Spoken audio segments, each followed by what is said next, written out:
friends, this is Bani and welcome to my channel. বন্ধুরা, আজকে আমি তোমাদের জন্য একটা ইম্পর্টেন্ট টপিক নিয়ে এসেছি। আজকে আমরা দেখব ডায়েট অফ আর ডায়েট ফ্রম এর মধ্যে কি পার্থক্য। আমরা মারা যাওয়ার কারণ বোঝাতে কখনো কখনো সেন্টেন্সে ডায়েট অফ এর ব্যবহার হতে দেখি, আবার কখনো কখনো আমরা ডায়েট ফ্রম এর ব্যবহার হতে দেখি। আর বলার সময়ও আমরা বেশ কনফিউজড হয়ে যাই সেন্টেন্সে কোনটার ব্যবহার কখন করব, কোনটার ব্যবহার কখন করলে সেন্টেন্সটা সঠিক হয় আর কোনটার ব্যবহার করলে সেন্টেন্সটা ভুল হয়ে যায়। আবার মাঝে মাঝে আমরা ডায়েটের সাথে ইনেরও ব্যবহার হতে দেখি। তো সেটা আমরা ঠিক কোন ক্ষেত্রে করতে পারি? আজকে আমরা এই ধরনের কিছু স্ট্রাকচার দেখব। আজকের পরে এই ধরনের সেন্টেন্স তৈরি করতে তোমাদের কোনো রকম আর অসুবিধা হবে না, কোনো রকম কনফিউশন থাকবে না এগুলোর ব্যবহার নিয়ে। তো তোমরা বুঝতে পারছো আজকের ভিডিওটা কতটা ইম্পর্টেন্ট। তোমরা কোথাও যাবে না, আমার সাথে ভিডিওটা একদম শেষ পর্যন্ত থাকবে। যারা চ্যানেলে নতুন অর্থাৎ প্রথম আমার ভিডিও দেখছো তারা প্লিজ চ্যানেলটাকে সাবস্ক্রাইব করে নিও, তাহলে যখনই আমি ভিডিও আপলোড করব তোমরা নোটিফিকেশন পেয়ে যাবে। তো আর দেরি না করে চলো শুরু করা যাক আজকের ভিডিও। সবার আগে আমরা যেটা দেখবো সেটা হলো ডায়েট অফ এর ব্যবহার। See it refers to an internal cause. That means যখন আমরা মৃত্যুর কারণ কোনো অভ্যন্তরীণ অসুখ বা শারীরিক অবস্থা বোঝাতে চাইব, তখন আমরা সেন্টেন্সে এই স্ট্রাকচারটা ব্যবহার করব, ডায়েট অফ এর ব্যবহার করব। তখন আমরা কখনোই ডায়েট ফ্রম এর ব্যবহার করব না। এক্সাম্পল দেখো, তিনি ক্যান্সারে মারা গিয়েছিলেন। He died of cancer. He died of cancer. যদি আমি বলি তিনি হার্ট অ্যাটাকে মারা গিয়েছিলেন, তাহলে সেন্টেন্সে কি হবে? She died of a heart attack. She died of a heart attack. শিশুটি ক্ষুধায় মারা গিয়েছিল, অর্থাৎ খিদেতে মারা গিয়েছিল। The child died of hunger. The child died of hunger. দেখো প্রত্যেকটা সেন্টেন্সকে তোমরা লক্ষ্য করো, প্রত্যেকটা সেন্টেন্সে আমি অর্থ করতে চাইছি অভ্যন্তরীণ অসুস্থতা, অভ্যন্তরীণ অসুখ, অভ্যন্তরীণ কোনো কারণে মারা যাওয়া। আরেকটা এক্সাম্পল দেখো, সে জ্বরে মারা গিয়েছিল। He died of a fever. He died of a fever. যদি আমি বলি সে ব্লাড ক্যান্সারে মারা গিয়েছিল, তাহলে সেন্টেন্সটা কি হবে? He died of blood cancer. He died of blood cancer. দেখো প্রত্যেকটা সেন্টেন্সে আমি মৃত্যুর কারণ শারীরিক অসুস্থতা বোঝাতে চাইছি, অর্থাৎ অভ্যন্তরীণ কোনো কারণ বোঝাতে চাইছি। বাইরের কোনো অ্যাটাক আমরা বোঝাতে চাইছি না। বাইরের কোনো কারণে অর্থাৎ শারীরিক অভ্যন্তরীণ কোনো কারণ ছাড়া বাইরের কোনো কারণে মৃত্যু, এটা আমরা বোঝাতে চাইছি না। আর ঠিক এরকম অর্থে আমরা সেন্টেন্সে ডায়েট অফ এর ব্যবহার করে থাকি। তো আমার মনে হয় তোমরা বুঝতে পারলে সেন্টেন্সের ডায়েট অফকে আমরা ঠিক কোন অর্থে ব্যবহার করছি। এবার আমরা দেখব ডায়েট ফ্রম এর ব্যবহার। দেখো ডায়েট ফ্রমটা হলো ডায়েট অফ এর সম্পূর্ণ অপোজিট, সম্পূর্ণ বিপরীত। That means it refers to an external cause. যখন কোনো মৃত্যুর কারণ বাইরের কিছু আমরা বোঝাতে চাই, বাইরের কোনো কারণে মৃত্যু এটা আমরা বোঝাতে চাই, তখন আমরা সেন্টেন্সে এই স্ট্রাকচারটা ব্যবহার করি, ডায়েট ফ্রম এর ব্যবহার করি।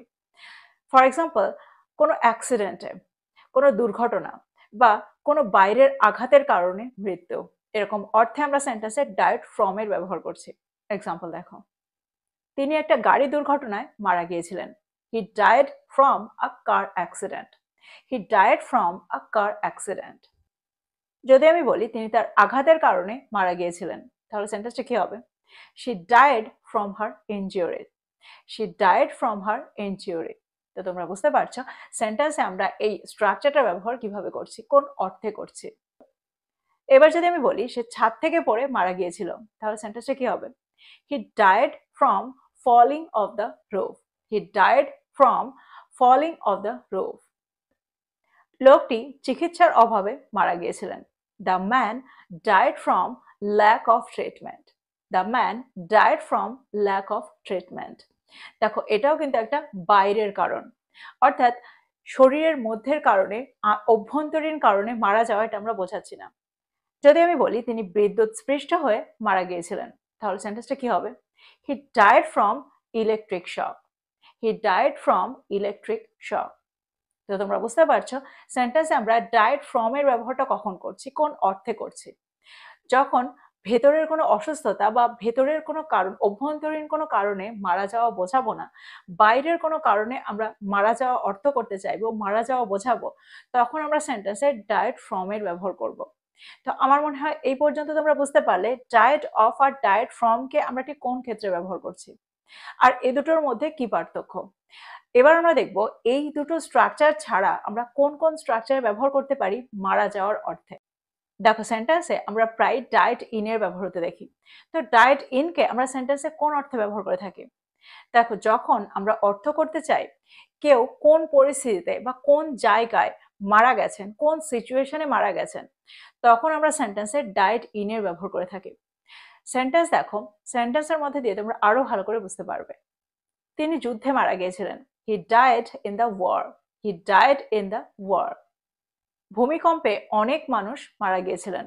Many people died in the earthquake. Many people died in the earthquake.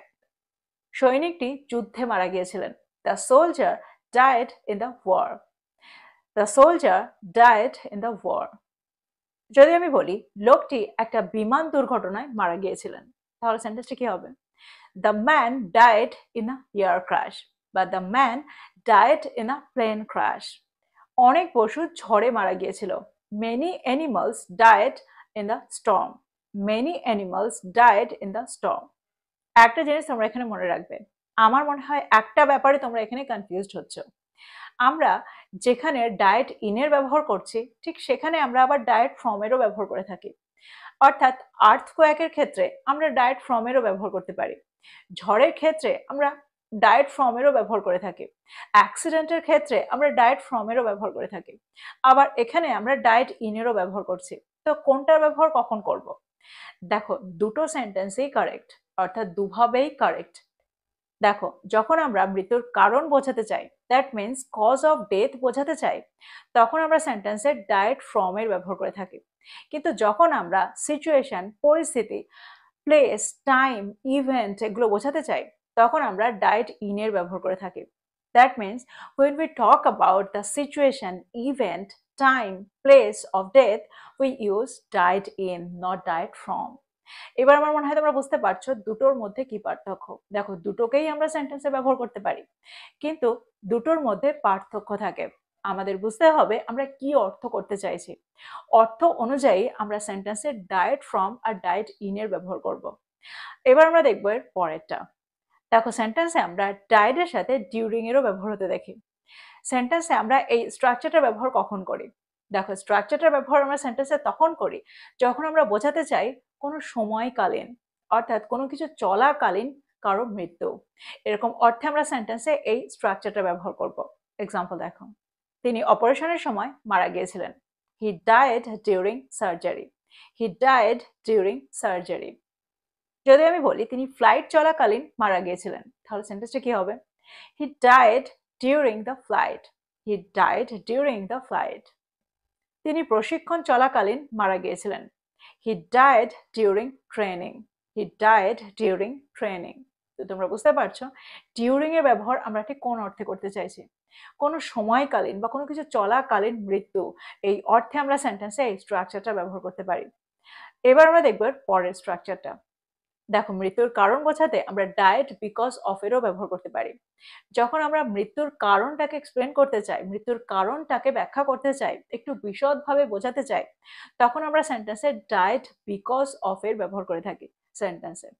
Example দেখো, পরের সেন্টেন্সে দেখো, সে খাদ্য বিষক্রিয়ার কারণে মারা গিয়েছিল। He died because of food poisoning. He died because of food poisoning. তো তোমরা বুঝতে পারছো আমরা কারণটাকে ব্যাখ্যা করতে চাইছি, এরকম অর্থে আমরা বিকজ অফ এরও ব্যবহার করতে পারি। দেখো সেন্টেন্সে আমরা আবার ডায়েট অ্যাট এরও ব্যবহার হতে দেখি। তো ডায়েট অ্যাটকে আমরা কোন অর্থে ব্যবহার করে থাকি? দেখো বয়স বা নির্দিষ্ট স্থান বোঝাতে, নির্দিষ্ট স্থানকে নির্দেশ করতে আমরা ডায়েট অ্যাট এর ব্যবহার করতে পারি। ফর এক্সাম্পল, তিনি 90 বছর বয়সে মারা গিয়েছিলেন। He died at the age of 90। He died at the age of 90। That means এখানে কিন্তু আমরা একটা বয়স বোঝাতে, একটা নির্দিষ্ট নাম্বার বোঝাতে এখানে অ্যাট এর ব্যবহার সেন্টেন্সে করেছি। দেখো সেন্টেন্সে আমরা জায়গা বোঝাতেও অ্যাট এর ব্যবহার করতে পারি। যদি আমি বলি তিনি এই হাসপাতালে মারা গিয়েছিলেন, তাহলে সেন্টেন্সটা কি হবে? He died at this hospital. He died at this hospital. আমার মনে হয় এখানে তোমরা একটু কনফিউজড হচ্ছ, ডায়েট ইন এর ব্যবহার করব নাকি ডায়েট অ্যাট এর ব্যবহার করব জায়গার ক্ষেত্রে। অর্থাৎ একটু আগে আমরা শিখেছি জায়গা বোঝাতে আমরা ডায়েট ইন এর ব্যবহার করব। দেখো এটাও আমাদের অর্থের উপর ডিপেন্ড করে। We use diet in when we focus on the inside of the hospital or when we focus on the interior of the hospital. অর্থাৎ যখন আমরা অর্থ করতে চাইবো এই হসপিটালটার মধ্যে মারা গিয়েছিলেন, কিন্তু যখন আমরা বোঝাতে চাইবো, যখন আমরা অর্থ করতে চাইবো তিনি এই হসপিটালে মারা গিয়েছিলেন, অর্থাৎ একটা নির্দিষ্ট স্থান বোঝাতে চাইছি, এরকম অর্থে আমরা অ্যাট এর ব্যবহার করব। স্পোকেন ইংলিশে প্রায়ই আমরা অ্যাট এর ব্যবহার হতে দেখি, অ্যাট এর ব্যবহারটাই আমরা করে থাকি। যখন আমরা বোঝাতে চাইবো, কোনো হসপিটালের নাম দিয়ে নির্দেশ করতে চাইবো, তখন আমরা ডায়েট অ্যাট দিস হসপিটালের ব্যবহারই করে থাকি। তো আমার মনে হয় তোমরা বুঝতে পারলে এই সেন্টেন্সগুলোর মধ্যে দিয়ে, এক্সাম্পলগুলোর মধ্যে দিয়ে কোথায় আমরা কোনটার ব্যবহার করব, অর্থাৎ কোথায় আমরা died of, died from, died in, died during, died because of আর ডায়েট অ্যাট এর ব্যবহার করব। এগুলোর ব্যবহার নিয়ে আমার মনে হয় তোমাদের কোনো রকম কনফিউশন থাকার কথা না। তোমাদের কোনো রকম অসুবিধা হলে আমাকে কমেন্ট বক্সে কমেন্ট করে জানাতে পারো, আমি সেটা তোমাদেরকে ক্লিয়ার করার চেষ্টা করব। তো এই ছিল আজকের ভিডিও। প্রত্যেকটা পয়েন্টকে নোট ডাউন করো আর এগুলো দিয়ে কিছু সেন্টেন্স তৈরি করো, তাহলে তোমাদের আর এগুলোর নিয়ে কোনো রকম কনফিউশন থাকবে না। যত প্র্যাকটিস করবে তত তোমাদের মনের মধ্যে এগুলো থেকে যাবে। তো এই ছিল আজকের ভিডিও। ভিডিওটা ভালো লাগলে লাইক করতে ভুলে যেও না, বন্ধুদেরকে শেয়ার করো যারা ইংরেজি শিখছে। So this is all about today. I will be back with another video. Till then, take care. Thank you for watching this video. Bye bye.